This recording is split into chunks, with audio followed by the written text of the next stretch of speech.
All right, so I think the stream thinking about things ready to go though. So hello everybody, Mega ZardX here, back at it again to give you another very exciting podcast episode. That being my ZardCast episode 106. And gosh dang, you know what? We're in this new Switch 2 era and stuff. So I knew I had to do a little bit of renovations.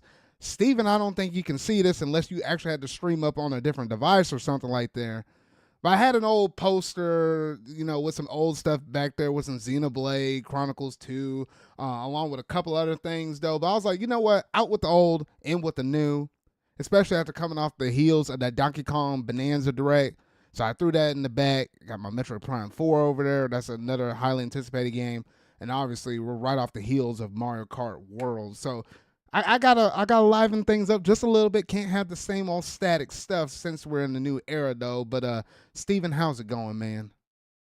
It's going good. Just hanging out, enjoying the games. Is this? I'm trying to remember. This is the first podcast we're having since like right before the launch, or right after the launch. I'm sorry. So we talked about this thing a little like right after the launch of the Switch 2. And now we kind of have had some time to settle in and play some more games on it and see how we feel about everything. Yeah, I mean, and I have a spot dedicated for just to kind of actually just go through some of our thoughts on the Switch 2. Now that we kind of, as you said, settled in just a little bit though, and we'll address that throughout the whole show though. But so far so good. I've been really liking this new system. Yeah, me too, honestly. Yeah, so we got a pretty good show here for tonight. A decent bit of stuff that managed to happen within the past couple of weeks here. So we got to talk, obviously, the Donkey Kong Bonanza thing. That's going to be like the key highlight. Nintendo wasn't pulling any punches along with that direct. They also managed to drop out a new announcement of a new game with Splatoon Raiders. So we got to go over here and cover that along with they had like a Splatoon 3 10.0 update after I thought they weren't going to update the game no more though. But I mean, hey, that's Nintendo pulling Nintendo there. Then we also got to talk about Xbox Next Gen because I guess apparently they're getting ready for this, even though I felt like the current gen hasn't really taken off. But I digress Yeah. though. Then we got to talk about the Switch 2 sales, things that we've been playing recently on our Switch 2s, and just any updates on that. And we got to get a quick update on this Zelda movie stuff though. So a pretty good show overall. So we might as well now go ahead and dilly dally. Let's go ahead and jump up in it though. So without any further ado, let's go ahead and jump straight up into that pop culture segment.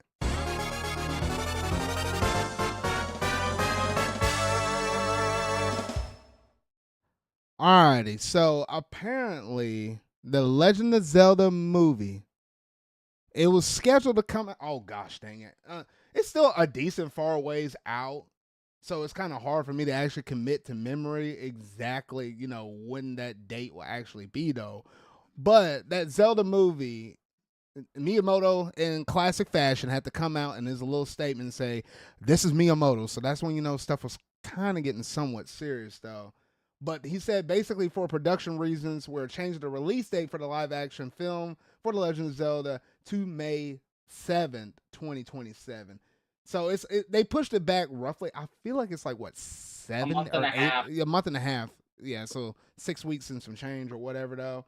And it's just because of production or whatever though. So I guess they got the horses a little too far out in the race before they had to rein them back in though. But it's not that bad though.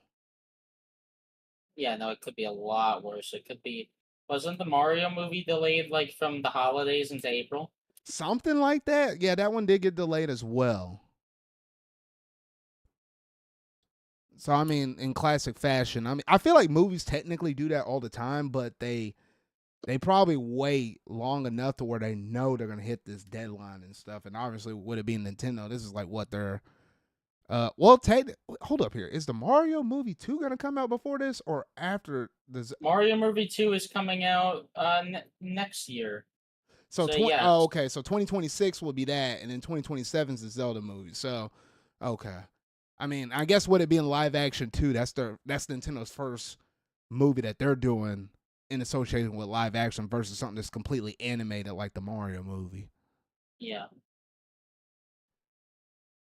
But yeah, so not too much to report on that. Obviously, with it coming out in 2027, we still got a long ways to wait for this though. So I don't know. Eventually, when that day comes, we'll have the that fabled Nintendo Direct. It'll probably be late 2020. I guess. Well, technically, it'll be late of next year. So next year, we'll probably get our first good look at it late in the year, kind of close to holiday or whatever. Though I don't know. Maybe they'll pull that famous direct like what they did with the Mario movie with the cast, and then we're just gonna be cracking up at the choices they select. Though, so help me though. Hey, The Rock as Ganondorf. I'm just gonna keep putting it out there. The Rock as No. Ganondorf. Hey, I had to, Steven. I had to. I would die laughing if they did that. I would die laughing if they did that. I would die laughing. Anyway, because it's weird because he talked about that little contract thing about how he can't lose too many things. So it'd be funny that would be the one that he gets. So I don't know. It'll be funny though. It would be a Breath of the Wild adaptation where Ganon, it'd be like it would be like the 100 years ago of Breath of the Wild because he wins there. Oh goodness. Well, Yeah, I guess. Dwayne The Rock Well, Johnson yeah, would be, that works. Dwayne Johnson would be like, no, I have to win. So the fucking Miyamoto and Aonuma are like, wait, okay, how are we gonna do this? It'll pull some heavy Breath of the Wild stuff. So then that way he wins but loses. It'll be weird though. But yeah, we're still going to have to wait a good chunk of time just to kind of get any big, meaningful updates. But I figure, hey, I'll just quickly throw this here in the segment and just kind of keep y'all updated and keep y'all posted, though. But yeah, we're going to be like, what, 40-something episodes? 20-something probably. 20-something ZardCast episodes later, and then we're finally going to be able to actually talk about this thing in a decent capacity, though. But I digress. Whatever, though. All right. Was there anything else you wanted to say on this, Steven? It's pretty straightforward. Not necessarily, honestly. All righty then. Well, that's going to do it in terms of all the pop culture stuff. Pretty light this week. Just be prepared because next week, that new Marvel show for Ironheart comes out. So, I'm going to have some stuff to say about it. They're dropping like 3 episodes off on the premiere day. So, I'm going to have some stuff to say about it, though. So, look forward to that in the next episode. But without any further ado, let's go ahead and jump up in the next segment of the show, that being what we've been playing.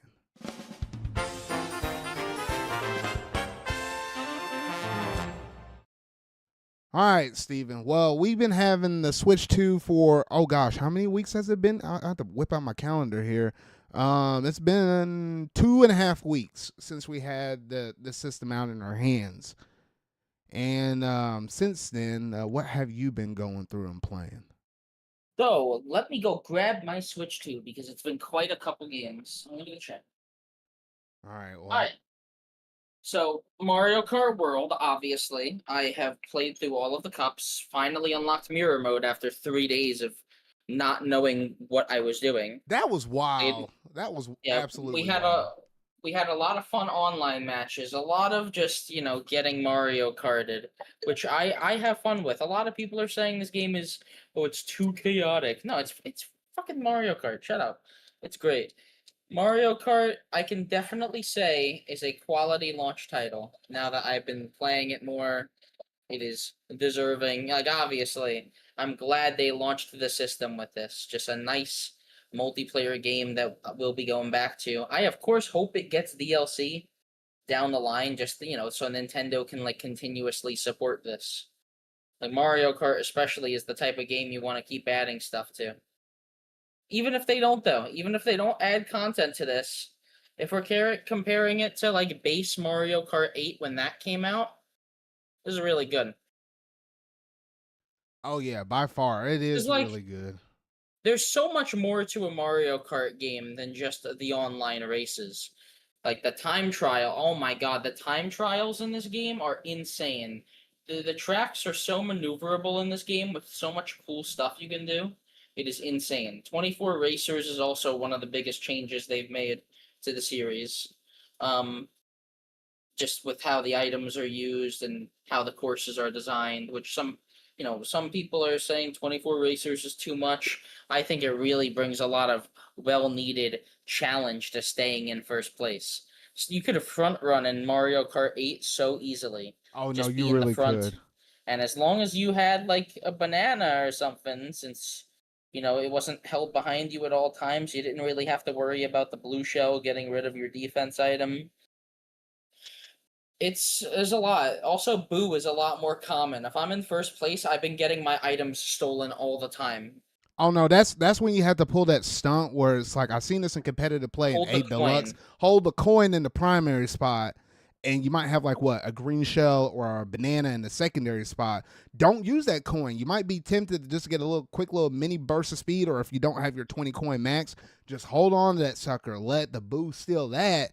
And then you have your crash guard behind you. Or if someone's about to throw a red shell at you in your first, then go ahead and burn through the coin and then quickly put out your crash guard thing. There's a little more strategy that goes up in this game when you start dealing with 24 different people. There's a lot to manage. Yeah.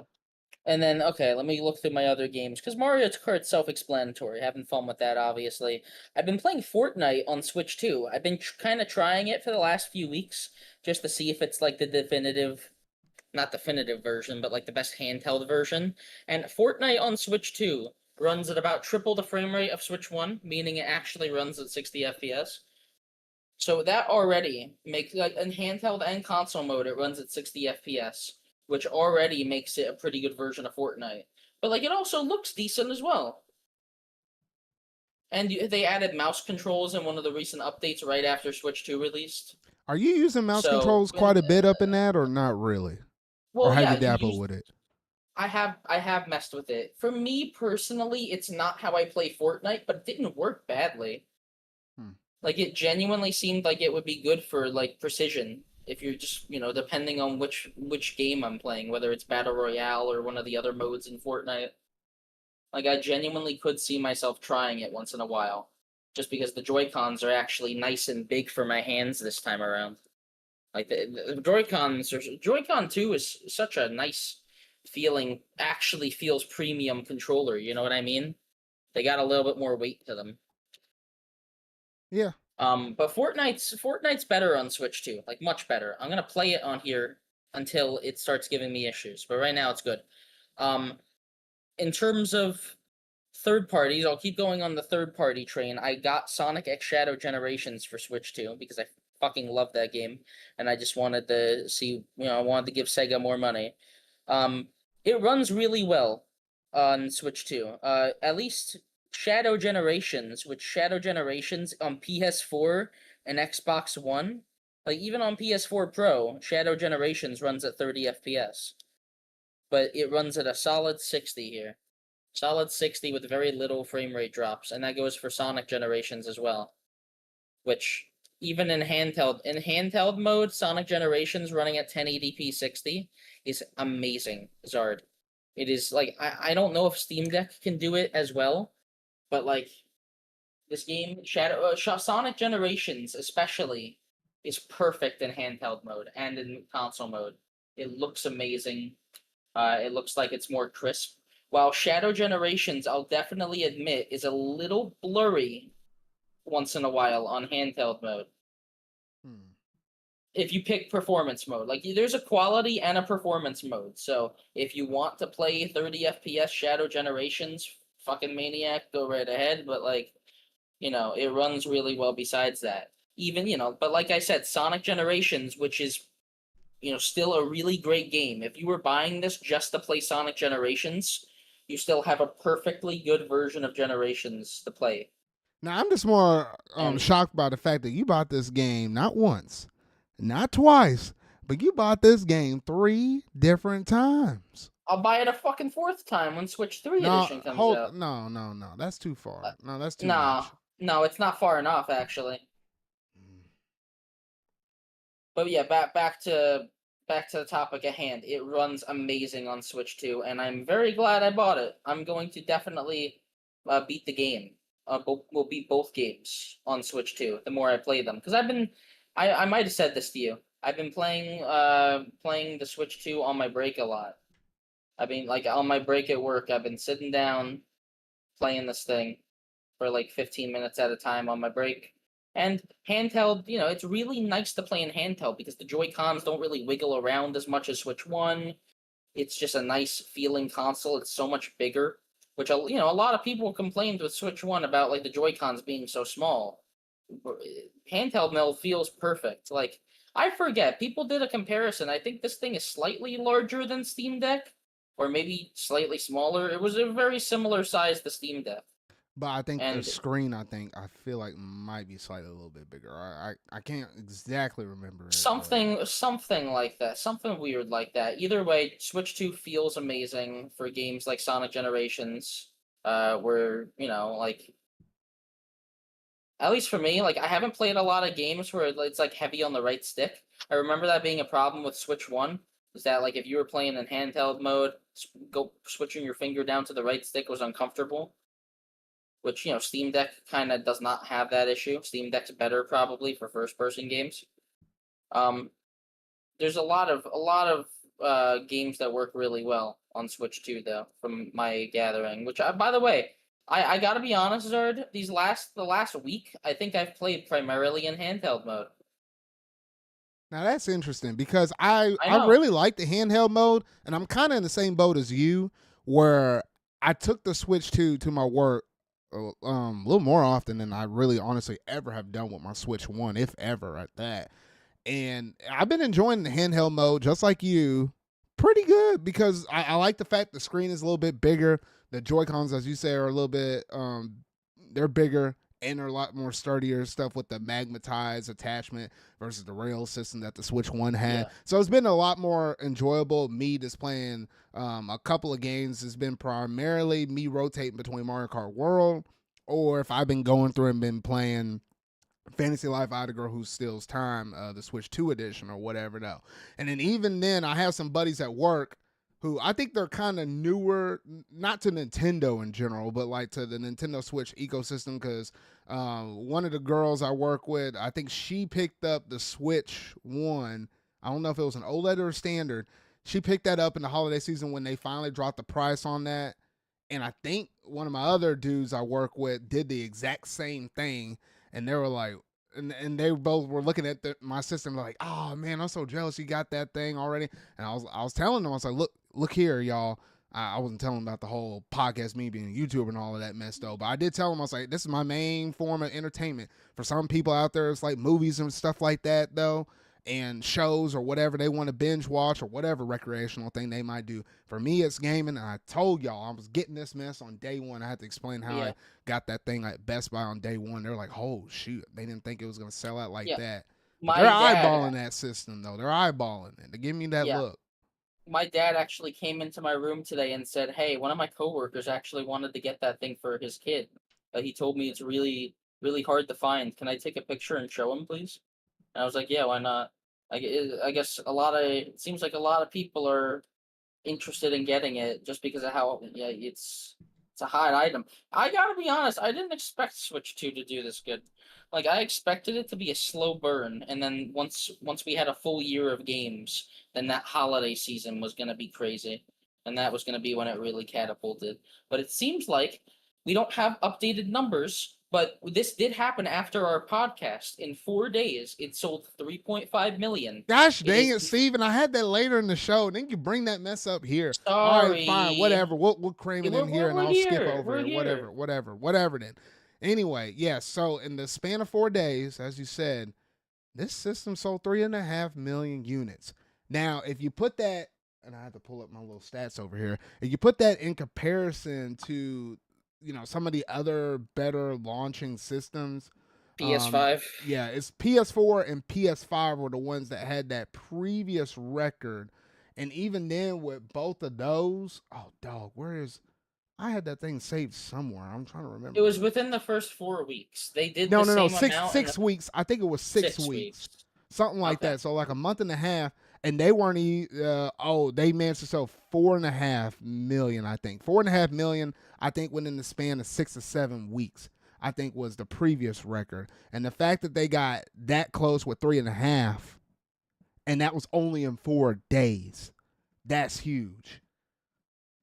And I think like here in America, we're already at like 1.1 million of us alone, roughly within that span of time. And that's it in terms of updated numbers. Of course, those numbers are going to change, from day to day.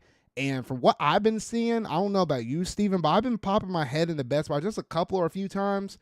Outside of that launch night and probably what would have been that next day of the day of on that Thursday when the system dropped, my Best Buy, it has the little SKU thing sitting there. The Switch 2 bundle with Mario Kart World and the other one that just has the standard Switch 2 unit.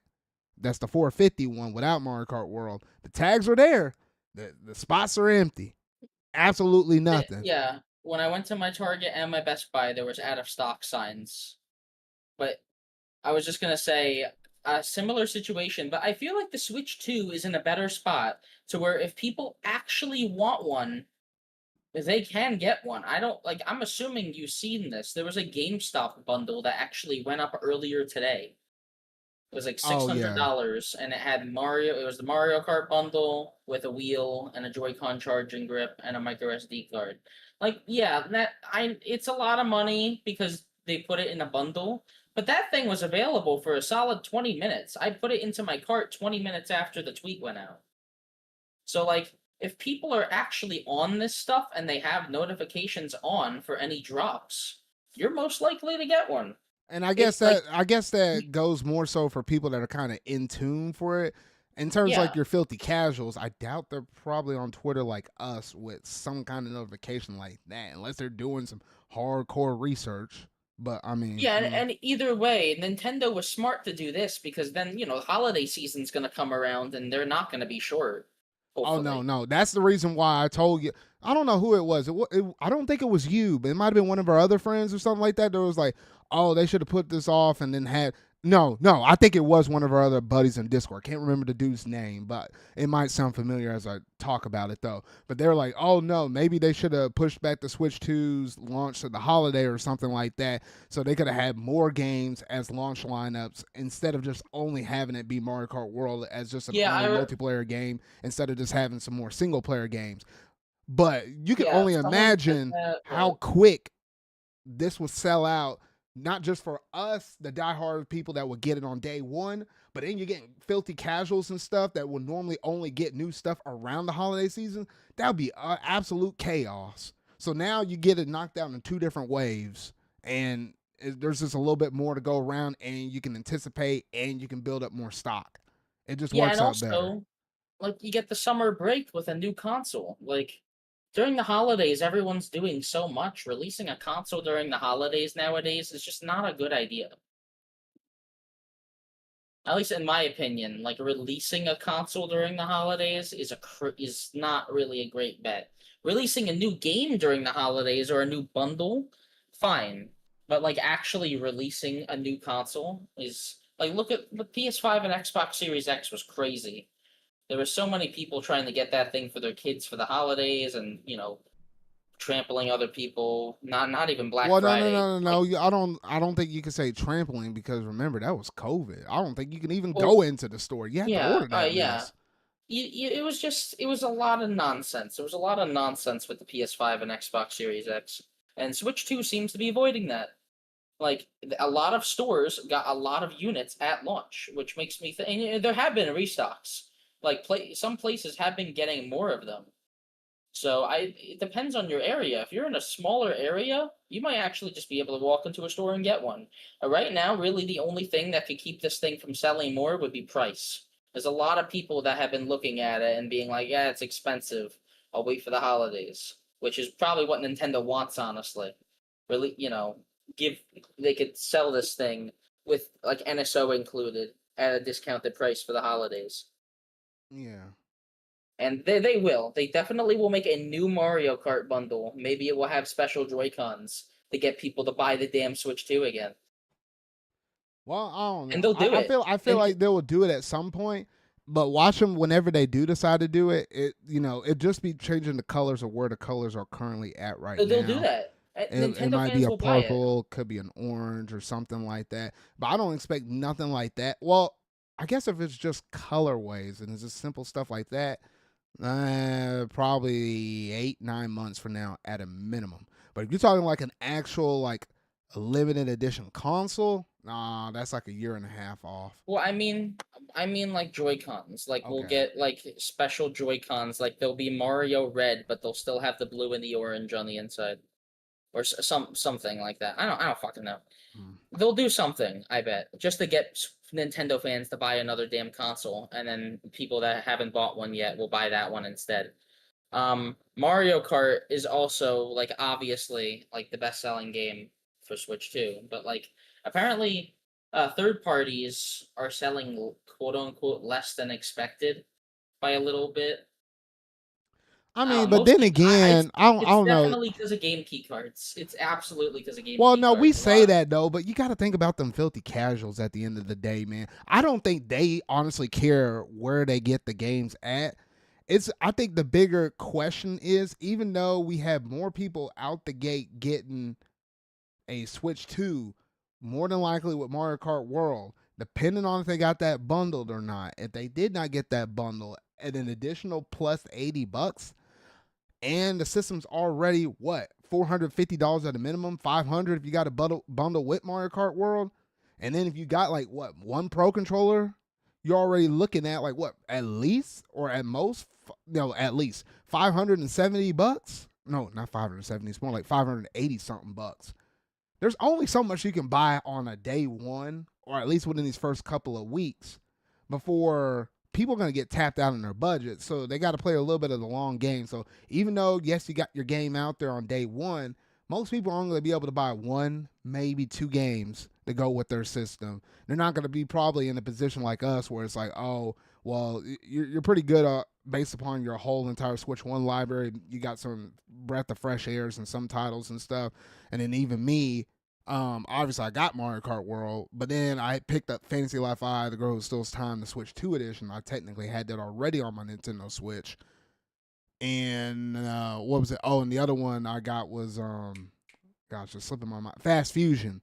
I think those were like my major three, and then everything else has Oh just yeah. been playing older stuff that got new updates, like the Switch or like the Breath of the Wild or Tears of the Kingdom updates or stuff like that. Yeah, I kind of didn't finish going through the games. Yeah, I'll you do a went on that lightning big round. tangent. I had to I circle know. and bring you I back will around do because I a didn't even get to lightning round. mine. Okay, Fast Fusion is really fun, but it does not have actual online multiplayer, so they should add that. It's still a good game, but like Did the you first can one only. have multiplayer or no? Yes, it did. Oh Fast shoot, RMX what the did heck? have it. Put So that I don't mess in know. there, y'all. That's what I'm waiting Maybe on. they'll probably add an update, but even if they don't, you could do two-player online using game share. It's not the most elegant solution, but it's there. Wait, hold on, If but we're you can't talking do. about Wait, it, hold up. You can't do two players just standard online, like no, no, you. you cannot. Oh heck. Oh shoot. Listen, even if we're just judging it as a couch co-op game, it's still a fucking amazing game. So I don't care. It's $15. It's like 4K 60. It's a fun game, even if you're just playing by yourself. Breath of the Wild Switch 2 edition. I played like at least 3 hours of that. Got past the Great Plateau, went on the ground a bit, got killed by guardians. Breath of the Wild at 60 FPS, 1440p is so fucking good. I literally can never go back to the original. I can't go back to playing it on Switch 1. Oh no. See 60 that now I wouldn't be able 60 to actually go FPS makes through all the and difference. start a new file and play it from start to finish again. But we all know that probably there'll be that one point in the future, maybe a decade or so from now, where it's like, Yeah. oh, you know what? I want to go back and either replay and you coin flip. It's either going to be Breath of the Wild, Tears of the Kingdom. It's not going to be both of them back to back. Well, I But you think probably will flip a coin and then you'd be like, okay, I'm not playing it on the original Switch 1. I'll play it on the Switch 2 or, oh, who knows? We might be able to play it on the Switch 3 at that point. But whatever, though. But yeah. yeah, I think the best way to play it is like play a little bit each day. Like take it as like an actual adventure. Like spend an entire year chipping away at like Breath of the Wild, for example. Uh, Speaking of Switch One games, I played Mario Odyssey. I did a whole damn speed run of that game. It might have been yesterday or the day before. Speed ran through Mario Odyssey again.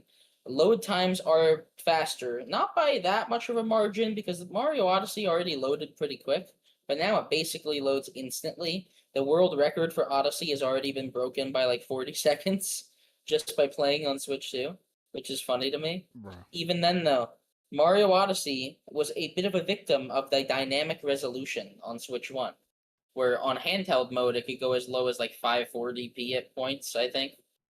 resolution could go pretty low on handheld just so it could preserve that 60 FPS. So it kind of got a little fuzzy. It wasn't a big deal, obviously. Like, you could still play Mario Odyssey and it still looked fine.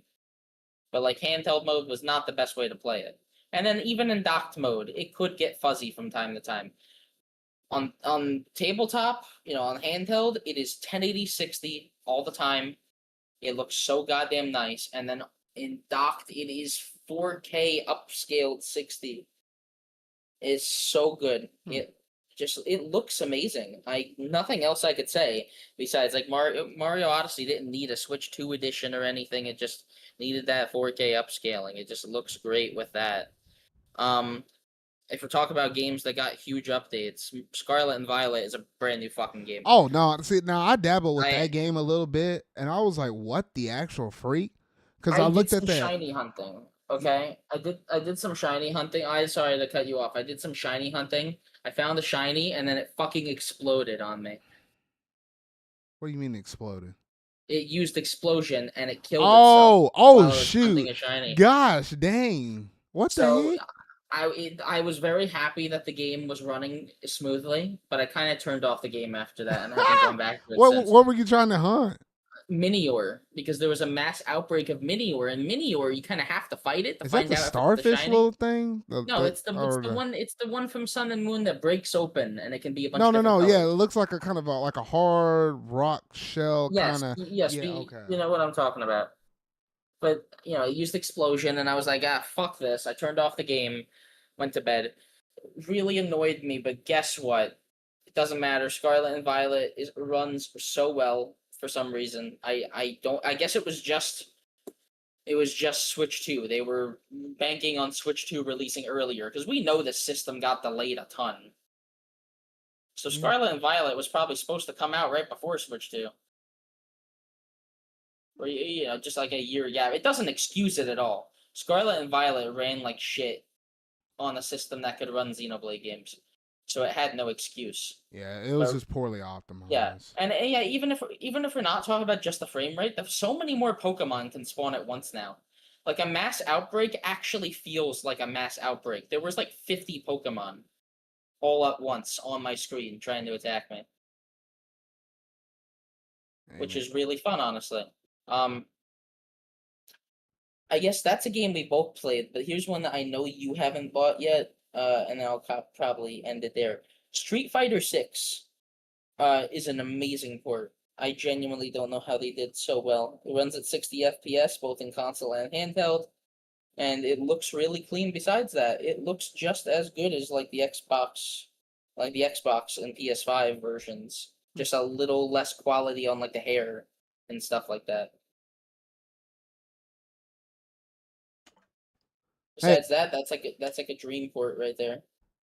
Well, I'm glad you're liking that Street Fighter 6 thing, because I already had the game on PS5, so there wasn't really a need for me to buy this thing again, unless they managed to sell it for cheaper, and there was like something with a progression thing, because I would kind of prefer it if I had it on my Switch 2 versus my PS5. At least I could take that on the go with me.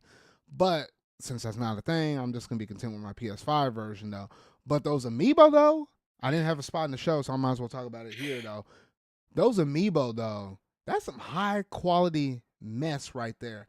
Now, there's only like 3 of them for the Street Fighter 6. For the Street Fighter 6 fighters, Did you buy them?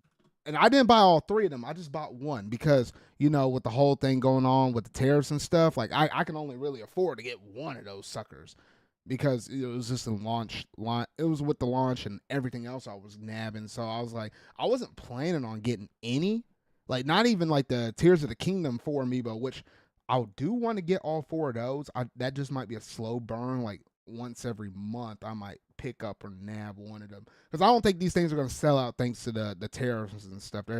They're still readily available for the most part, though. So I'll just be on a slow burn trying to collect all of those. But I'm trying to remember the dude that the one I actually Street Fighter 6 amiibo.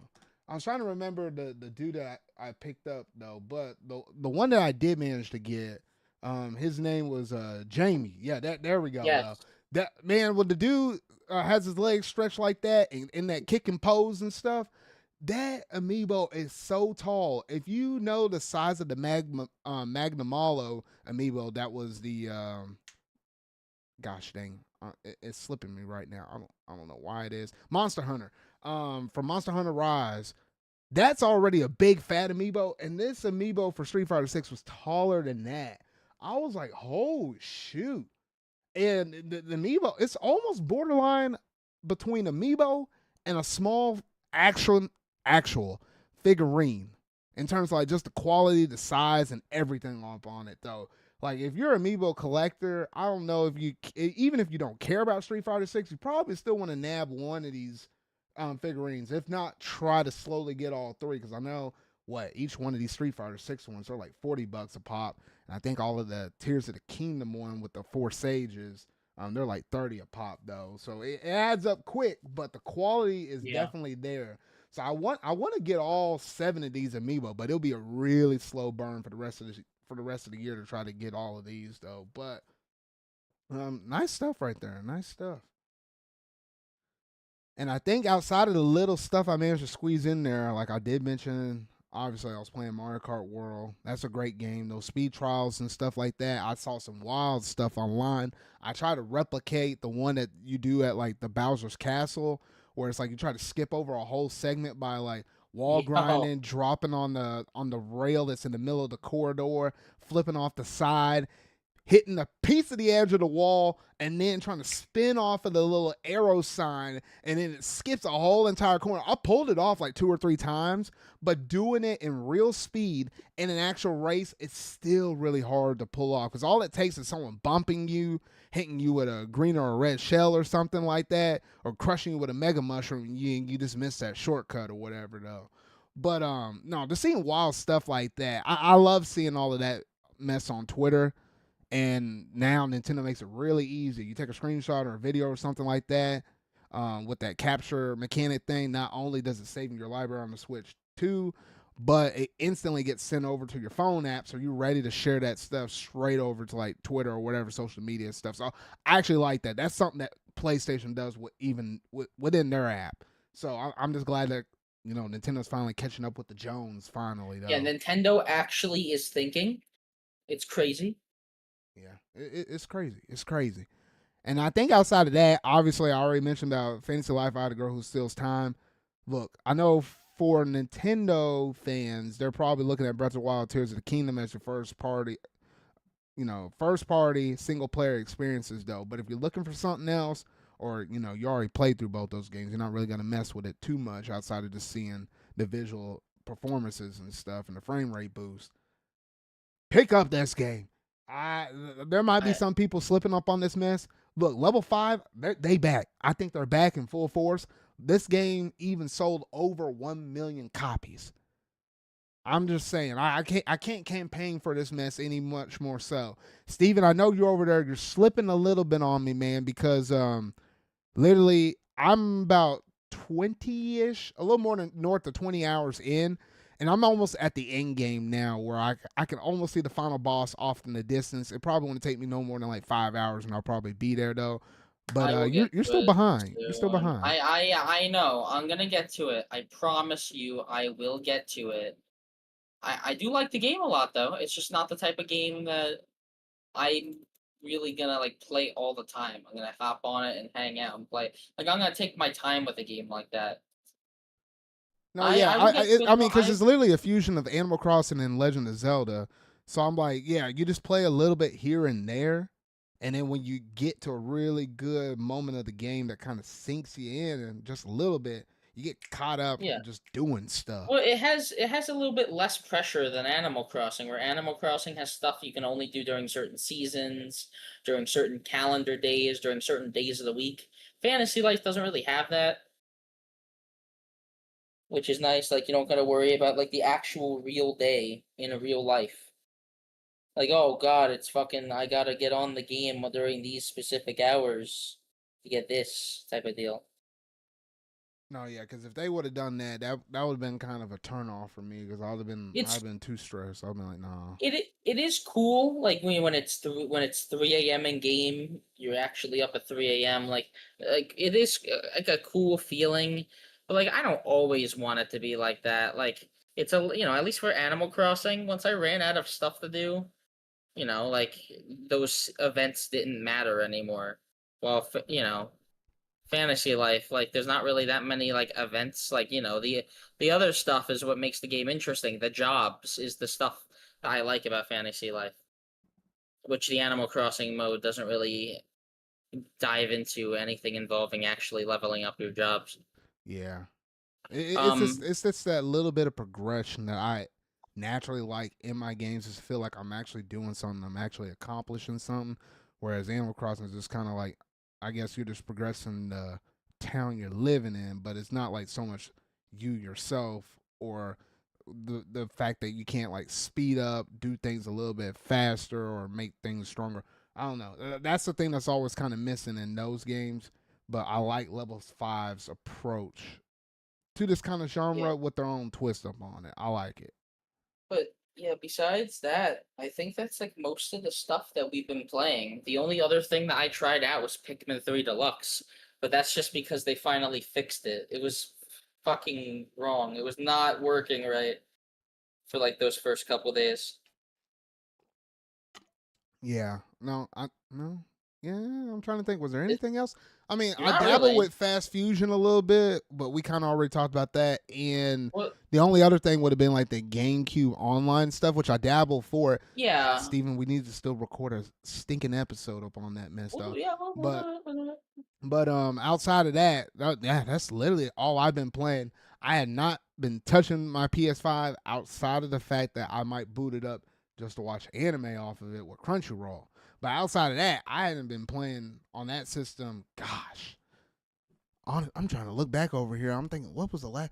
I think Tales of Arise might have been the last thing I played on that system, and that was like maybe a month and a half or something before that system launched, maybe two. And that was it. I don't know. At this point, I'm just waiting for Ghost of Yotan. When that comes out, then yeah, that thing's coming out because I got to go to that game. I've been looking forward to that. But I think outside of that, that's all that me and Steven been going through and playing here as of late, though. So great, fun little time with this tiny old system, but it's pretty mighty, pretty mighty.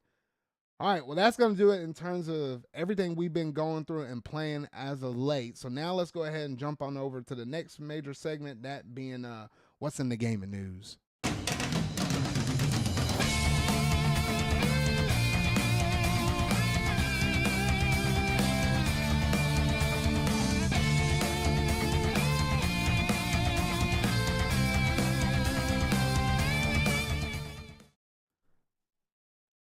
Man, I was about to talk about Mario Kart World, and I was like, oh, heck no, we already talked about that. Anyway, Yeah. Xbox. They came out, Sarah Bond actually came out in a few different videos and was literally like, hey, you know what? Here we go. We're going to go ahead and talk about the next generation. Get ready for it.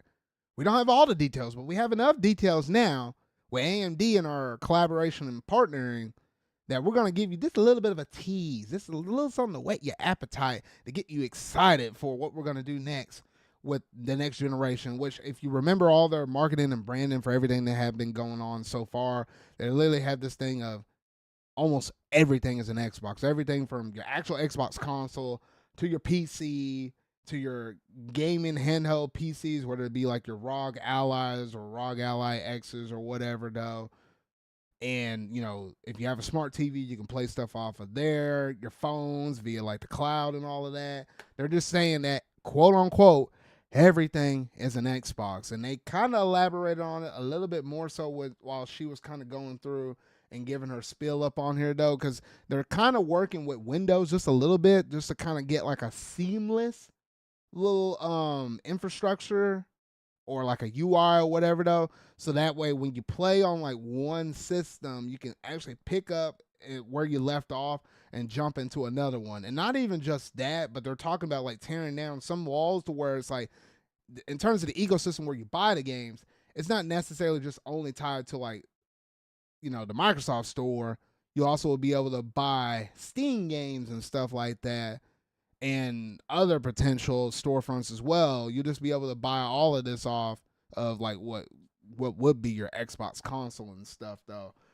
So it's interesting to see them take this approach, but will it pay off in the future though? That's just something that we have to kind of wait and see though. But Steven, how did this all rub you off? Did this rub you off the wrong way? Because I know you're just itching to go ahead and jump the gun up on me though, because I know you're gonna say something on the lines of like this console is barely even taken off, and now y'all want to talk about the next one. Like, gosh dang.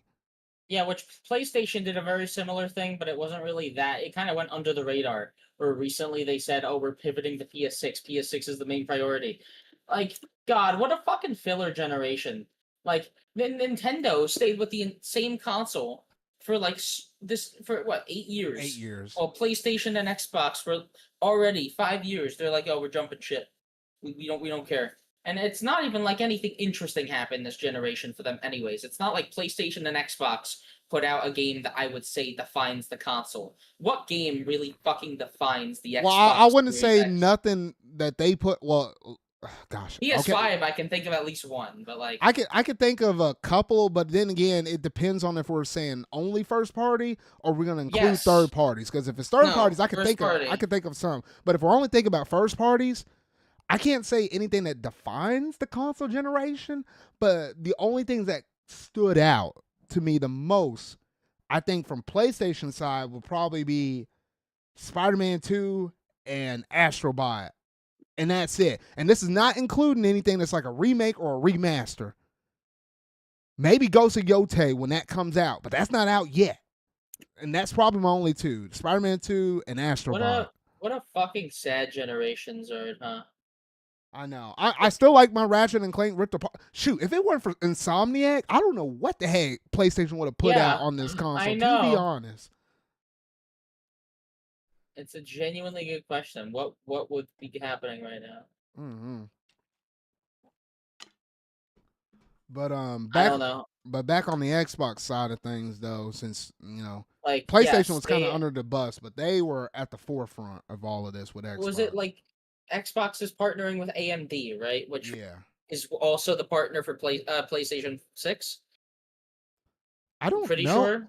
I think Nvidia and Nintendo are buddy, but I'm pretty sure PlayStation and AMD are together. So I don't know. AMD's making a lot of fucking money supplying, both. They're basically supplying both ends of the competition. I don't know. It's funny to me. Besides that, like, I don't know. Like, yeah, I guess the new Xbox is coming out, but like, I literally could not care less. It's not that I don't like Xbox. I like Xbox. I think the Series X is a good console, but like, it doesn't have anything really groundbreaking on it. Like they said, oh, it's gonna support multiple storefronts. It's gonna have Steam on it. Now that's just buy a computer. No. That's gonna be the funny thing at this point. Like, could you technically, have your Xbox console go on to Steam and download like something like a God of War or Horizon Forbidden West or something like that? I mean, yes, there's technically ways that PlayStation can tell Steam to block certain devices for not downloading it though, but that would be funny nonetheless. It will definitely have its audience, but like at that point, one, buy a computer, or two, if you really want something that's a little more simple, buy a Steam Deck. Like, I don't know. Or you can buy what will probably be worth $1,000, the Xbox Ally X or something, whatever they call that sucker of a handheld. That's a console. good point.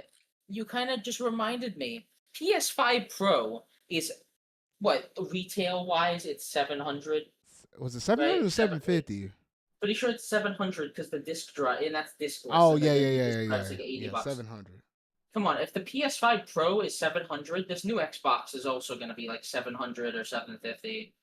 It's not going to be good for the gaming industry. People are complaining about Switch 2 right now. It's going to end up, when the dust settles, it's going to end up still being the cheapest option by a long margin. Hey, that Xbox Series X, the 2 terabyte model, is already like $700 They already did their price increase. increase. Yep. there's no reason to buy an Xbox in this economy when there are alternatives. Like, I don't know, just buy a fucking PS5. PS5 you can get on a good Black Friday sale or a good holiday sale, which I think they're still doing their like summer sale. You can get a PS5, even a digital version, for like 400. And then you have like all of your third parties, including the Microsoft, the ones they keep bringing over, plus timed exclusivity to the actual PlayStation games you care about. Like, I don't know, I mean, especially Xbox just isn't doing so hot. I'm not even like one of those console war fucks. I just don't think Xbox is really bringing anything interesting to the table. and it's kind Well, of funny you say that though too, considering that we're right off the heels of those two big major acquisitions when they bought Bethesda and when they also bought Activision Blizzard. You thought they would be kind of turn around the corner, or at least be putting out like several different games throughout the calendar year, almost getting equivalent to the way how Nintendo puts out several games a year. Though you think they'll be almost at that point because between all of the big three, I'm pretty sure Xbox has the most studios making games. It's just we just hadn't saw the fruits of that labor quite yet. So it's just kind of odd just to kind of see them suffering that much. And to like your point, whenever you mentioned the whole thing about you might as well just go ahead and get a PS5 instead, because at that point, Xbox did say they like to put their games out anywhere. We literally saw this with like Sea of Thieves and stuff. I had that on my PS5 at some point. We need to play that game, Steven, though. But yeah, I'd be up there. but yeah, stuff like that. It's like, well, you're getting the best of both worlds owning it on a PS5, and obviously with the Switch 2, lifting up its barrier to entry in terms of like this third parties putting their stuff up on that platform and having it be closer to akin to the versions that you would see on a Xbox Series X or S along with a PS5. I mean, you're gonna see more games from Xbox possibly drop out on that Nintendo Switch 2 as well. So it's like, Yeah, would you Master rather Chief get Collection is pretty heavily rumored. limited? Yeah, would you get limited on an Xbox and only play Xbox and some select third parties, or pick it up on a PlayStation or a Nintendo console and get their respective exclusives as well on top of anything Xbox? Like for example, like both of us don't own it. Wait, no, you don't own an Xbox, do you? I don't think you do. My brother owns a Series X, Okay, so I that's what I'm technically remembering. Your brother owns one, but both of us, in terms of our own console that we can say we own ourselves, we don't own that console. However, we have other avenues of playing Xbox games via our PS5s, our Switches, or our PCs. That's how me and you be going through and playing stuff. Like we both have Doom the Dark Ages on PC. Like that's how we've been going through and playing that game. So stuff like that. So I don't know. yeah, it's very interesting. I don't know. I don't have a lot of faith in Microsoft, but to be fair, they laid off a bunch of people, and the one game I really liked from their studios, Hi-Fi Rush. You know what happened to Hi-Fi Rush? Yeah. Just Xbox being Xbox. Yeah, sure are. All right. Well, I guess that's pretty much it for now. Obviously, if they ever come out and say some more stuff beyond them just saying we got this new handheld and they're ready to rip open this next generation or whatever after this generation really hadn't even got started for the most part though. Well, we'll be here. We'll be here covering it and all We that will fun be jazz. here. We will be waiting. We'll be waiting. See how Xbox slips up. They just need to go ahead and just go full on third party at this point. Honestly, it worked out for Sega. I don't know, but yeah, I genuinely think Sega is in a better spot now than they would have ever been still doing the consoles. no, that's absolutely positively for sure. But yeah, all right. So that's gonna be it in terms of the Xbox stuff. So now let's go ahead and switch it. We'll switch it back over to the Nintendo Switch too. I like that little transition. I don't know if you heard about this story, Steven. I just saw it on Twitter and I had to mention this, man. This is absolutely ridiculous. So get this. Apparently, there were some people that, like truck drivers and stuff. Like, you go to the gas station, you rest up, You get your gas and you keep the trucks going and stuff in terms of moving goods all the way I around the know what a country. truck is. Sorry. Yeah. I know. I'm building it up. Just shut up and listen for a moment, though. Okay. Anyway, though, so you got your truck drivers and stuff. They just moving goods across the country, though. There's got to be some truck drivers out there that got to be moving some really expensive stuff, some technology stuff, right? I'm thinking on the lines of Nintendo Switch 2s, right? So imagine this dude has a whole entire truck full with Switch 2s, right? And then he's like, man, I got to go out here to the little potty. I got to go ahead and take a whiz at this place, though. And then he's like, it's early in the morning. You pop that lock, you open up the back of the truck, and you're like, okay, I just got to do inventory check. Oh, what the heck? Look, I got the picture of it with the CBS logo thing right up on there, though. Apparently, there was like 3 to 4 pallets or something like that of Switch 2 units just gone off them pallets. I was like, God. what the heck? And I think they literally said, in terms of like how much money was lost. I'm trying to find a little report. Like here. $1 million, I think, estimated. Yeah. And I was like, oh shoot, that's freaking wild right there. I was like, bruh, I'm just like, how in the world could they not only just pop the lock to the back of the truck, but also haul off that many units without somebody just going and looking at them like, wait, what are y'all doing? You want to know what it reminds me of, Zard? And you probably were thinking about this because of the 10th anniversary recently. Have you ever heard of the story of the Splatoon amiibo heist, where a truck full of Splatoon amiibo got hijacked in May of 2015? Oh, during the Wii U era. No? Yes. No, that was a real thing. A truck full of Splatoon amiibo got stolen, and it was never resolved. The case closed. I don't know. Just the fact that this happened right around Splatoon's 10-year anniversary and all that is kind of funny to me. I would say it's a tragedy, honestly. Nintendo's probably over there fucking mad, honestly, that they missed out on that's $1 million.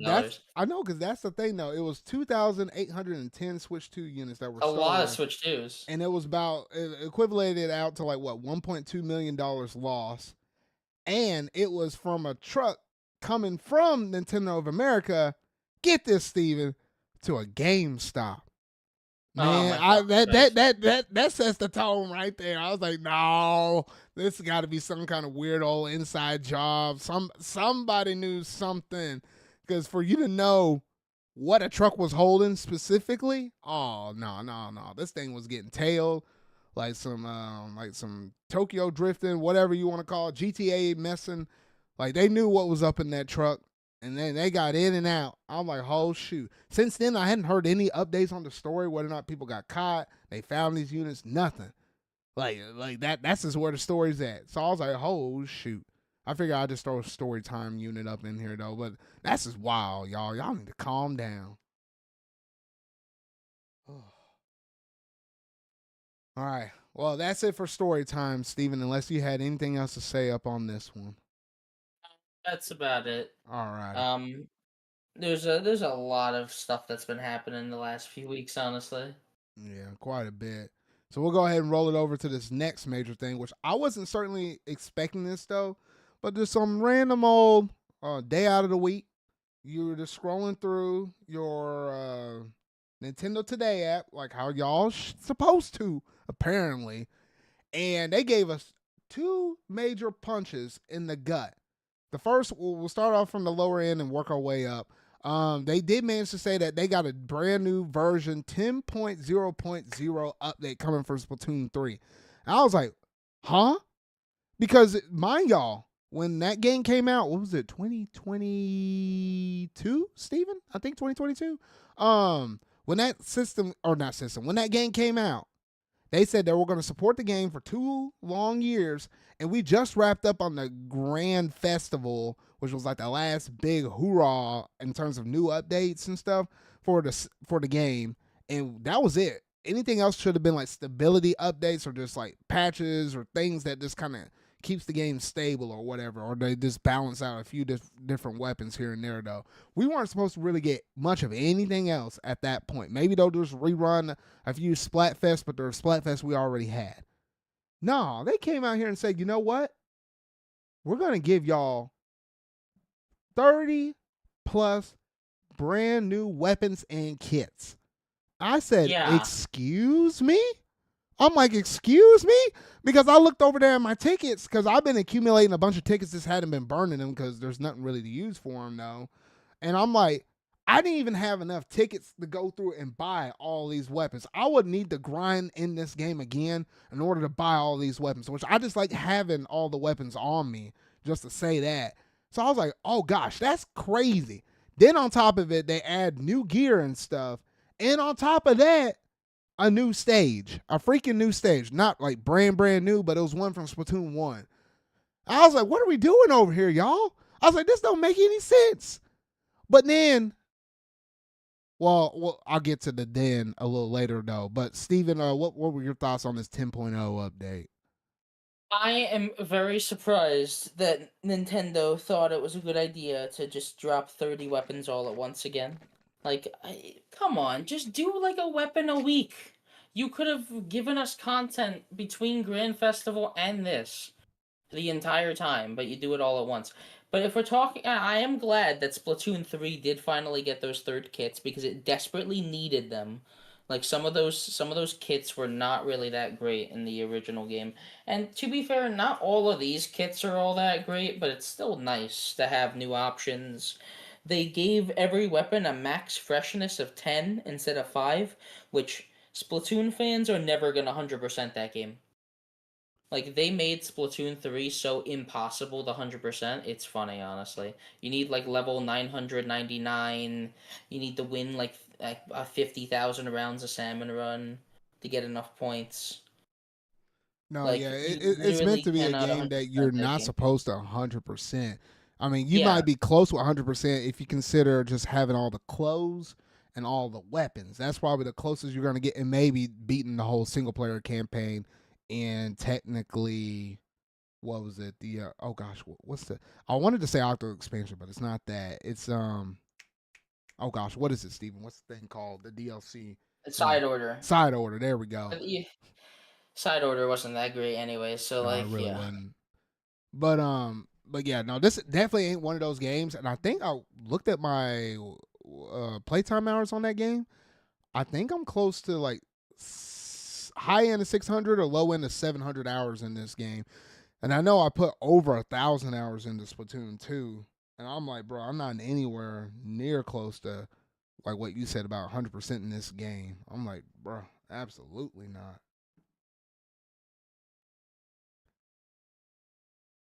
But yeah, it was just a big shock and a surprise just to see them drop out this many weapons all at once and to do this many updates on it because we hadn't seen this many weapons drop in terms of a big major update since the launch of this game when they gave us 50-ish something. And the fact they gave us 30 something, this quote unquote in terms of just weapons, the biggest update we have ever had in this game, period. It makes me think this might be technically the very last one, but we'll have to wait and see because when they hit us with the first reveal of this double punch gut thing, they managed to announce the first brand new spinoff for the Splatoon series, and it's called Splatoon Raiders. And I was like, oh my gosh, I knew it was only a matter of time because of how big the Splatoon franchise truly is. So it made logical sense for them just to say, hey, you know what? We're going to do a spinoff, and this could definitely help ease and bridge the gaps between mainline Splatoon games. So between like what would have been a Splatoon 3 and what would be Splatoon 4 on the Switch 2 at some point, you'll have this to be the stock fill gap between the two titles. And I don't really expect a crazy amount of stuff out of the spinoff, but I'm just thinking it's going to be more on lines of just an even meatier campaign than like what you had in like fused together like the story mode of what was in Splatoon 3 and something in Octo's expansion, and then throw in some extra few knickknacks or whatever though, and then there you go, you got a spin-off game or something like that. I'm guessing it's gonna be on the lines of that. And it's just nice to be able to see the Shiver, Fry, Big Man, those three being the starring roles up in this game though. So it's like, hey, we've seen the Squid Sisters quite a bit, and obviously the Off the Hook, because they're always in all the DLC stuff for all the Splatoon games from 2 and 3. So it's nice to see them get a little bit of love and they get to actually star in the spinoff game though. But Steven, what were your thoughts when you saw this? That, gosh, whatever day of the week that was. I think it was my day off, and I just woke up randomly and seen Splatoon Raiders. I'm like, what? I was so confused at first, honestly. I thought they announced another expansion for Splatoon 3, like it's Switch 2 edition, and then Splatoon Raiders was the add-on content. But no, new spin-off game. Very interesting, honestly. It's kind of interesting that like Splatoon is finally one of those other series that can break off and do a spin-off. Like Animal Crossing just recently has been getting more spin-offs. Like their big three have always done spin-offs. Mario, Zelda, Animal Crossing are arguably their big three that do spin-offs. And Yeah, then like I don't know. I would say maybe Donkey Kong's gonna worm his way back up to the big ones after Bonanza. yeah, because But Donkey like, Kong was always like a B tier, and it's just like right below the well, A it tier of all sucks. these other ones. But In SNES he was like one of them oh big no, dogs he for no he was definitely A yeah. tier Either material back way, then. like, if we're talking about the Switch era, like, it was Mario, it was Zelda, it was Animal Crossing, and then Splatoon did make its way up there. So Splatoon is now finally getting a spin-off. Like, Nintendo has realized there is an audience for Splatoon other than the basic co-op game, the four-player teams, which I'm fine with this because I love the single player of Splatoon 3. Like, if it's anywhere near that, which, by the way, the graphics they showed are really nice in this trailer. Oh yeah, no, I really like the graphics and stuff because obviously they did say in this little trailer it's exclusive to the Nintendo Switch 2, so you can't be playing this on a Switch 1 or anything like that. So at least at this point, it's gonna have some better visuals and stuff like that. So honestly, I just like how the series got big enough to where we can afford to have a spinoff. So it's just going to be able to allow us to bide our time just a little bit more because now that they came out with this announcement, it just kind of basically means and implies, yeah, Splatoon 4 is going to be off a little further than what y'all might have thought. So we got you covered at least for the time being. They didn't give us a window frame or anything like that to kind of go off of. But if I were to take a guess based upon Nintendo's like launch timing announcements and then turnaround schedules, this is not going to be a 2025 game. It's going to be a 2026 game, more than likely. Yeah, probably. But yeah, I think in terms of plot points, all they basically said was like you were going, or you like basically like you were the navigator or something like that.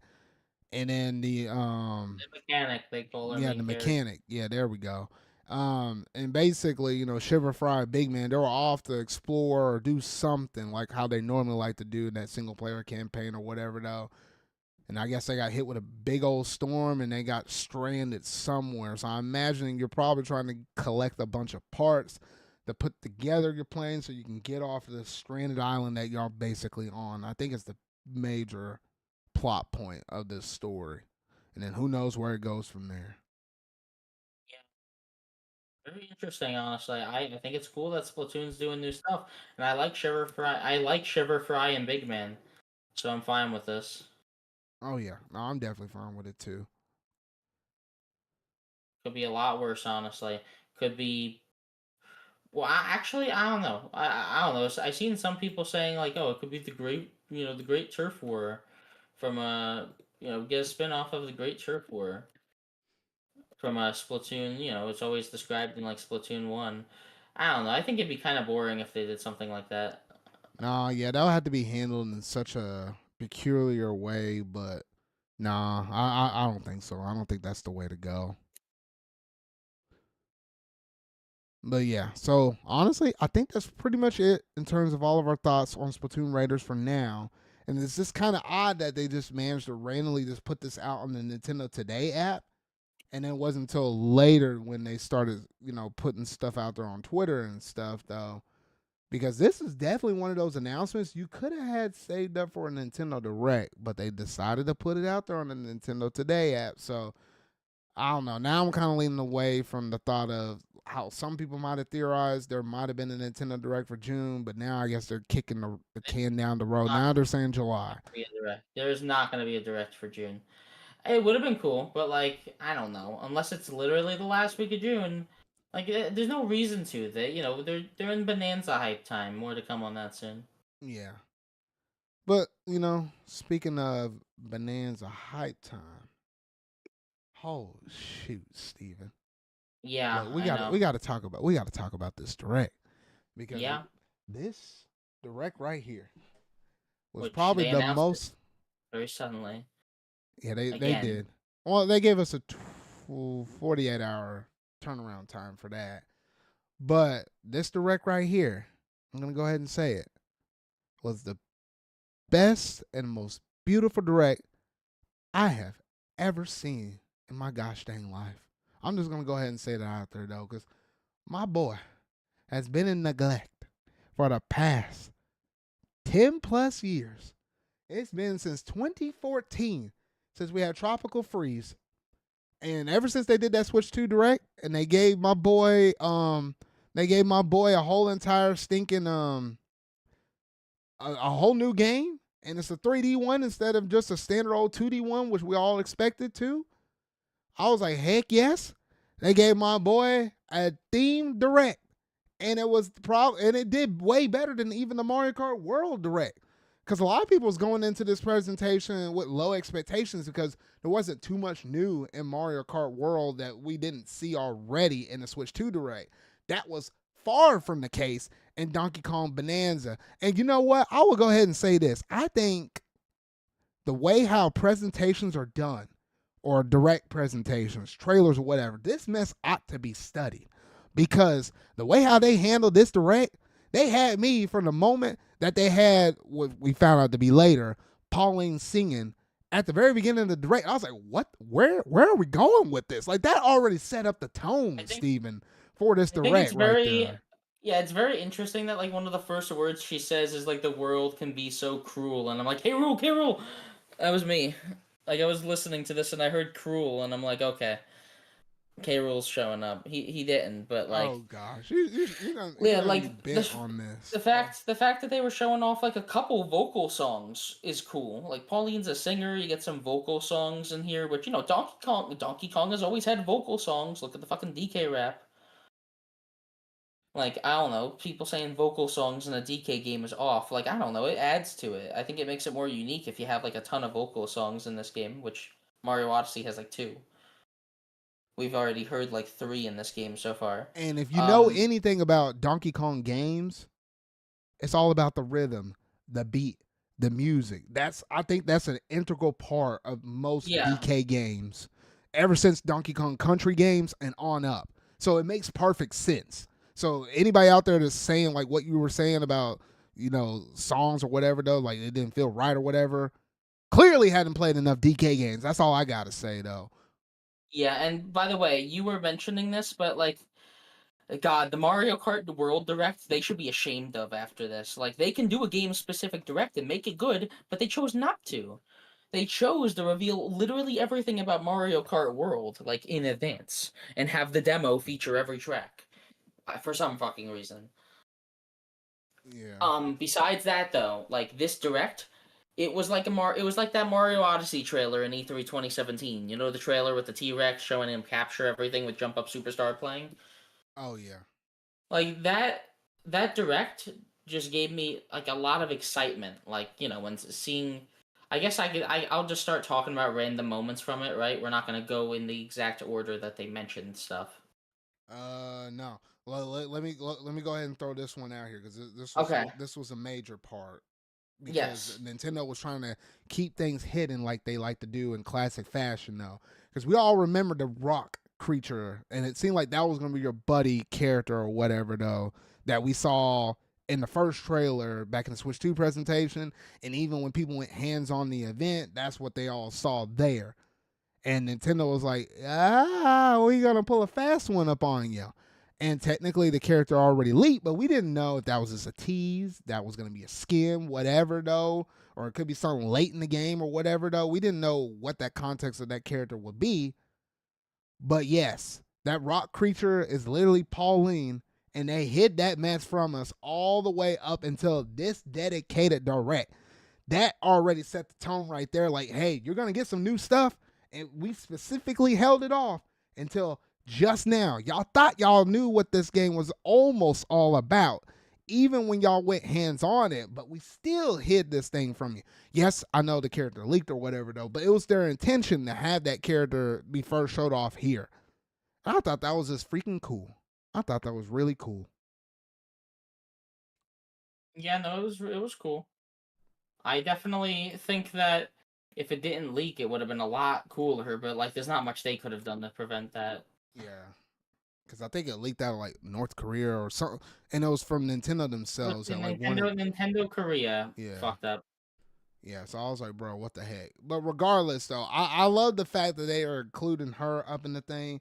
In which case, you know that they got people spiraling and stuff in terms of like the theory stuff because this isn't like Pauline in her prime state. This is Pauline and I think Nintendo officially confirmed that she's 13 in this game. So it's like, wait a minute. Okay, so if you compare that to Odyssey, you're already knowing that this is technically what could be considered as a prequel game. But at the same point, in this direct, they actually showed Cranky Kong. And if y'all know anything about your DK lore and stuff like that, from like the Donkey Kong in the arcades, the DKC1, that DK that we saw in the arcades is technically Cranky Kong, as he pointed out in DKC1. And quote unquote, he stole Pauline back in the day like that. But there's no way that can be the case if he's still old in this game and you got a young version of Pauline here. So something doesn't quite add up. And I came down to the logic of they probably pull in like the DKC1 logic where, you know, once DKC1 came out and they introduced, you know, this new version of Donkey Kong and Cranky Kong was the original DK in the arcades. I think they're doing something similar with Pauline where it's like, hey, you technically got two of them. The one that we saw in the arcade back in the day, they might just dub her as Lady or the great grandma of Pauline. And then the Pauline that we see in Mario Odyssey and Donkey Kong Bonanza, that's our modern take on Pauline because they're trying to put her in a whole bunch of stuff now. Like, obviously, she's in both of these two games, playing predominant roles. Really predominant in Bonanza, but, you know, somewhat decently with the new Donk City stuff in Mario Odyssey. We've seen her in the Mario Kart games, now in Mario Party and stuff like that. So I feel like they're trying to bring her in almost into the fold of like where you had Peach, Daisy, and Rosalina, like they're kind of pushing her in as like that next good female protagonist to kind of sit up next to the other three. So I think that's the angle Nintendo's playing. They're pulling another Rosalina. They haven't really done this in a while. Yeah. For Rosalina, they put like in everything. But yeah, so it's really cool seeing them do all of this stuff for her. And I think that's going to be really nice is to have this kind of buddy adventure with you playing as DK. You're trying to get Pauline back up to the surface. But instead of going up to the surface, you're actually going down deeper in the earth because I guess apparently something so deep in the earth, you basically get a wish or something like that and granted, and then they're going to use that to get back to the surface or something. Yeah, basically Donkey Kong just wants more bananas. Pauline wants to use the wish to make her quote-unquote dream come true, is what she says in that one cutscene. Or whatever. You know, she wants to make their dream come true with her and DK. And then the villains want the get to the core because at the core there's the Banandium root that can grant wishes. Which there's a lot of theories right now about like, you know, K. Rool might be like that Void Kong in disguise, or this and that. There's a lot of theories right now that K. Rool might actually be in this game, and that everything is a red herring that we've seen so far. Which I believe it honestly because the way that they like hid Odd Rock, they made renders of Odd Rock. They had a temporary box art and shit. Like, yeah, Nintendo is definitely fine with having some secrets once in a while, even if they accidentally spoiled it themselves. But whatever. Yeah. Um, I think that K. Rool might actually return in this game, and that I think we've only seen the beginning of this game. Like, I think the halfway point, everything beyond the halfway point in this game is going to be a complete surprise that we don't know anything about. I Yeah. think it's going to be similar to Mario Odyssey in that regard, where Mario Odyssey had a ton of shit later in the game that like you don't really see, like everything involving like the dragon and going to the moon and Bowser's Kingdom. Bowser's Kingdom was not shown in a single piece of like promotional art. Yeah, no, there's definitely some stuff that they hadn't shown, and I didn't like deeply analyze the direct in terms of like just recognizing like how many different biomes they actually showed off, because you could probably go through and count them all up. But I think it's kind of in the same boat as like Mario Odyssey, where it's like, okay, you saw a good amount of them, but there's also a good amount of them that you're just not gonna see, especially once you get close to the halfway point, like you said, and towards the end game and stuff like that. So that's pretty good. Can we honestly, Steven, talk about the music that they played off in this direct? Like, oh Jungle shoot, Hijinks. Fucking whole Jesus. freaking shoot, man! The new stuff as well as the remix or rematch, whatever you want to call it, of the classic songs as well. I was all here for it. Look, I went back and listened to the direct during certain segments just to hear the music, and I wish there was like a clean version of the music just by itself. Because my goodness, even the music that was playing when they were showcasing off all of DK's new abilities, and it just felt like he could not stop. Like I think I counted all of them. It's like 10 different things you could do with DK, and at this point, I'm nearly convinced that this was made by the Mario Odyssey team. It It has to is. be at this point. Zard, the camera mode is the same fucking camera mode from Odyssey. It is the same camera mode. It's not even like them trying to hide it. It's them being like, yeah, whatever, it's fucking Odyssey team. Have fun. Like at this point saying, trying to deny that it's the Odyssey team is dumb. Like yes, it is the Odyssey team. Some people are saying it's next level games. I fucking doubt that because like Nintendo's definitely got them on payroll to make Luigi's Mansion 4. Oh yeah, no, that's next up on their schedule. No, I wouldn't have them working on this one. Get them on that next one, considering how much Luigi's Mansion 3 sold. But yeah, no, that literally, that music though, it's just Yeah. a chef's kiss. And I think towards the very end of it, well, I think it was at the very end of the direct where they had the traditional theme for the Donkey Kong arcade music, where it's like dum dum dum dum dum dum dum But yes, dum Pauline dum dum singing to the dum dum donkey. dum dum dum. Having lyrics for that part right there, it hit me at my core, because Donkey Kong on the arcades was literally like one of the very first few games I played. It was up there with New Super Mario Brothers on the NES and Super Mario 64 on the Nintendo 64, because I had the NES and 64 as like my first two consoles, hand in hand. And I was like, I played the mess out of Donkey Kong in the arcade, or the arcade version on the NES. I played that the mess to death.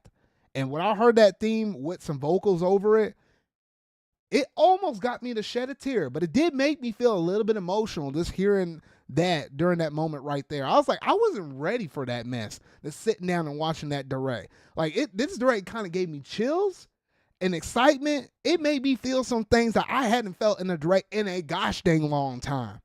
I'm just saying, and this is just a theme Nintendo Direct. It's not even a general one. I was like, man, they neglected my boy for the better part of over a decade. And I think you couldn't have scripted a better comeback story for Donkey Kong now. Like, yes, we give him grief. The fact that they gave out, what was it, DKC Returns for the third time on the Switch one. They put out Tropical Freeze up on there, though. But then they also managed to put DKC 1, 2, and 3 on the NSO. They managed to give my boy a whole entire theme park area. He's actually included in the Mario movie. And now he's getting a brand new, not a 2D, but a 3D game. I'm all here for this new era of Donkey Kong, man. I got my arms wide open. This is gonna be great, and it's gonna be freaking phenomenal. Because whole shoot, we even managed to go hands on this game. Yes, I'm gonna say that. Steven, was there anything else that you wanted to say about? Well, there could be a couple of things we could say about this direct though. Right. But what else do You you want to say? I was gonna say you went hands on with it. I, for one, could not find it at to the two stores I went to. I'm Either way, sorry. though, the game looks amazing, and the Kong Bonanzas, the transformations, like Super Donkey Kong, like the fuck. Oh yeah, the Super Saiyan Donkey Kong, man. Like, Well, oh shoot, man. that's kind of like the captures of the game. That's your big movement, like like your super abilities, where you either and they're gonna be used for tons of stuff around the game. They're gonna be like the main mechanic in the boss fights. The game is named after them. So like the fact that you can fly, yeah, you can run across water and go super fast, or you can smash whatever you see. And by the way, they're probably hiding at least two Bonanzas from us Oh yeah, no, because on the I'm skill pretty tree. sure they are. Yeah. And but there's definitely has to be a water one because we know for a fact there are water levels in the game and there is swimming, we're pretty sure. So yeah, like there has to be whether maybe it will just be like on guard. It will be Dolphin Bonanza or It'll be Dolphin, or they'll do that. Gosh, I'm trying to well, remember the name of the I'm buddy, trying to the swordfish one that you had in yes, the well yeah. DKC games. Oh Yeah, shit, it was on guard. Yeah, I was trying to remember. It was a swordfish. Yeah, they could do swordfish bonanza, which would be really funny, honestly. And then I'm gonna go out on a limb. I'm gonna say the last one's gonna be like crocodile bonanza or something, and it's gonna allow you to traverse like spiky terrain or traverse terrain that you wouldn't be able to traverse otherwise. I definitely think this game's got a huge crocodile thing they're hiding because you got those big rock enemies. They're called crocoids. And those are like the main bad guys of the game. Like the main basic enemies you're fighting are those rock guys, the crocoids. hmm. I won't go too in depth. Like, I've been watching a couple videos about Bonanza, and, there's a ton I like about this game. The fact that you can change your fur color, the fact that you can customize Pauline's outfit as well as Donkey Kong's, and they give stat boosts, and there's a skill tree. Like, this game Now has a that lot more to it than meets the eye. now Like, it's got that's not what I'm expecting from the Mario team to have like a whole skill tree and stuff like that on top of like this. it makes me think this game's gonna be longer than we're thinking. Like it's gonna have more to it, which is great, obviously. Like, and it seems like these abilities will help, like increase the sonar range, increase the power of your punch. It's not gonna be like crazy complicated stuff. Every 5 bananas, you get 1 skill point, so you'll be getting them pretty quickly, all things considered. Yeah, It's just gonna. It seems like it's gonna be a fun game. It honestly just seems like it's gonna be that classic Nintendo fun. And we're only 25 days away, I'm pretty sure, is the number. We are not that far away from this game. I just want it in my fucking hands, honestly. I just want to play the game. I want to play what I'm considering Mario Odyssey 1.5. yeah. I don't know. No, no, Like, no. That deserves more than a one and a alright, half, fine. Mario Steven. Odyssey 2, because Bowser's Fury was 1.5. Fine. Yeah, I got there my we next go. I got my next Mario game. It doesn't matter that it's Donkey Kong. This is the next big 3D platformer. I am so excited. Pauline is really cute looking. Like her and Donkey Kong have like this Mike and Sully dynamic, or this Wreck-It Ralph and Vanellope I've dynamic. been seeing so much comparisons with that. Like, holy Yeah, shoot. and like, and a lot of people are saying it, but it's true. Like, you have big Donkey Kong protecting this little girl, and it's cute. It's a nice little dynamic that makes the game a hell of a lot more interesting, Mm-hmm. honestly. Um, the amiibo I already bought. I bought the game and I bought the amiibo from Best Buy. Oh Uh, man, we got to talk about that amiibo though. That amiibo, that's it's a a nice looking fine, amiibo. Yeah. mighty fine, clean looking amiibo. And of course, I had to go ahead and pre-order mine too because this is freaking Donkey Kong, man. Like you think I'd be crazy not to pre-order this Yeah, next new amiibo. and I definitely think we're gonna be talking more about this game in the next podcast. Which next podcast will be the last one before Bonanza releases. Like Yeah, the game's that close. Like we're gonna be talking about this game soon. It's just there's so much stuff that they revealed. Like the artist mode, the stupid artist mode, where with the mouse you just kind of draw and sculpt. You literally do it. It's like a 3D modeling program built into it. yeah. I don't That's know. some stuff that you don't expect to see in a lot of games. And I don't know why when I was looking at it, but it reminded me of Mario 64, like how you could stretch the face on Mario before you even start up the game. Something kind of weird and wacky like that, but obviously this one has a lot more going for it. So it's just something that you just necessarily didn't expect to see. But I guess, it's going to make for some cool, wacky, unique combinations and stuff to where people's just going to be just showing this stuff off on the internet. And then you might see some weird, you might see some inappropriate stuff. But I mean, it is what it is, though. But yeah. So I think that's almost all of our thoughts on the Direct itself. However, I, and not Steven, managed to go hands on the game. So I can actually tell y'all my opening impressions because I just randomly went into a Best Buy just to pick up. Oh gosh, what was I trying to pick up? I was trying to pick up like an Elgato 4KX capture card for my PC or whatever. So that way, when I dock the thing over here, I can just capture footage straight to my PC or whatever. So yeah, because I bought a second dock. You know about this, Steven, but I bought a second dock so that way I can take advantage of the 4K and 120 FPS that this monitor does over here, which my regular TV only does 1080 60 or whatever though. So yeah, so I was in the store picking that up. I was like, in classic fashion, like how I said earlier in the show, I was like, you know what? Let me just go back here, just check the Switch area and stuff, and just kind of see what they have going on here. That's how I knew that they were still sold out on the Switch 2 units and stuff like that though. And then I looked over at the demos, and I think I saw the Switch Lite off to the side. I think I remember it being there. Don't quote me on that. And then I saw the Switch 2 system. I was like, oh, they got demo units for this. So I was like, okay, let me just scroll through here and just check this out. I just imagine it's just only going to be Mario Kart World, tell me about some upcoming games, and then some ads. That's all I was really expecting. Maybe a demo for Mario Kart World. And then I was scrolling through all of it, and I saw Donkey Kong Bananza. I was like, oh, okay, cool. Yeah, I know that game's coming out. And I was scrolling next, and I was like, wait a minute. I scrolled back, and there was a demo button there. I was like, oh, what the heck? Because most of the time people report about this stuff, and then that's what encourages people to go out to the store. This was before any reports were made. I was just there at the store and saw this. I was like, oh, goodness. So, yeah, so you can go into stop at nearly any Best Buy, Walmarts, or Targets where they might have these demo stations set up, and it's basically almost the same demo that most people had access to playing at the Switch 2 events, albeit the big major thing is those power-ups, like what we saw with the zebra form, the ostrich, and the maxed out DK. I think you only had access to the maxed out DK in this demo though. There was that segment of the show, or that segment of the Direct, that you're able to do up in here though. But I didn't get to that part. I was just mostly in the opening intro area that I think everybody else had access to that was in the Switch 2 experiences though. But from my little bit of experience from going through and playing through this, I just knew instantly with the way how you get to move around with DK, you're in for a good old fun little time. Like the fact that you can just wreck anything.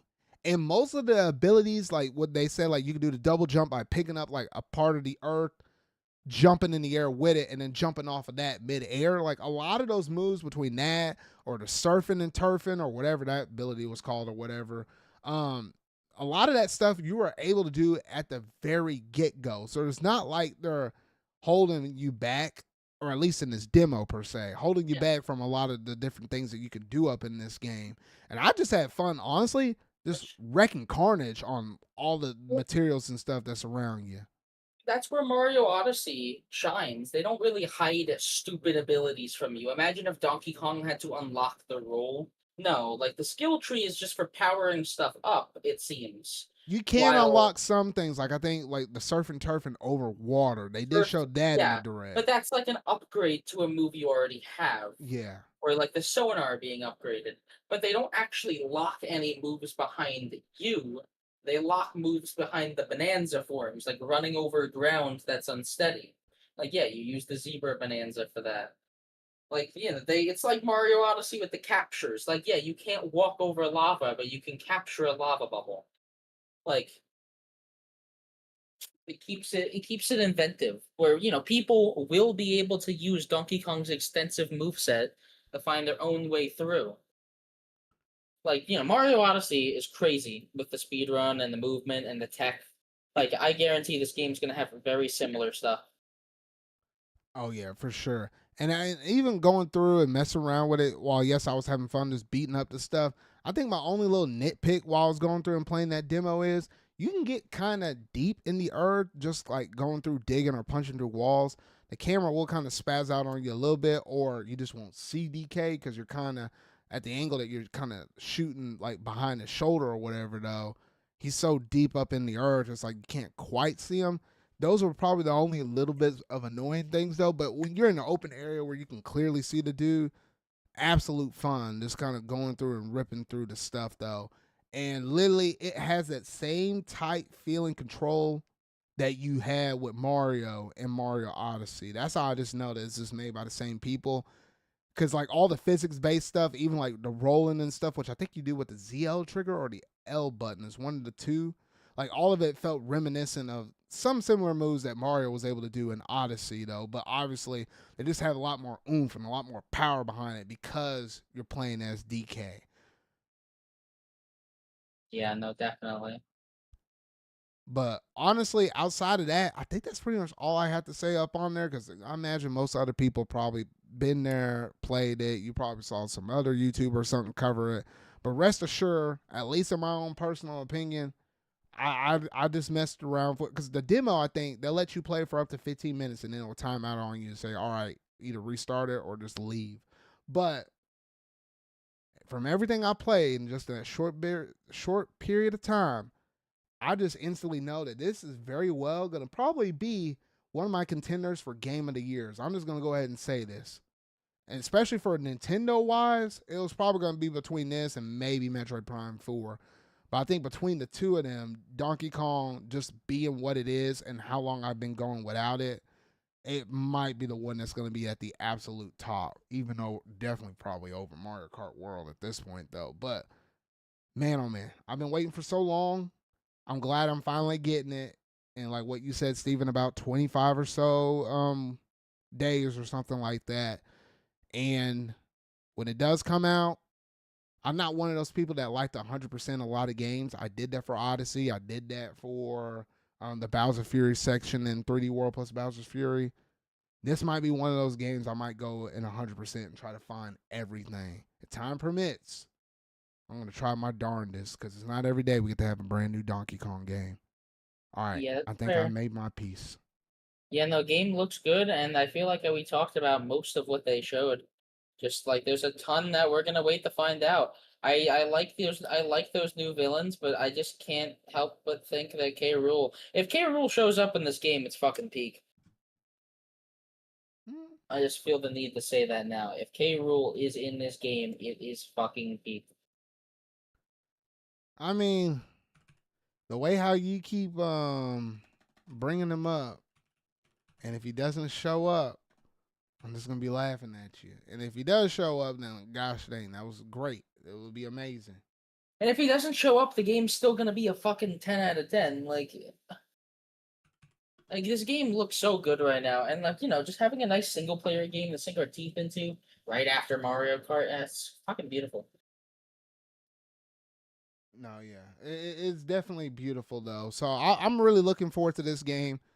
And for a lot of people, this is probably definitely the one game that I feel like a lot of people are waiting on in terms of a single player experience though, because for a lot of people out there, yes, they're gonna love some Mario Kart World and all of that.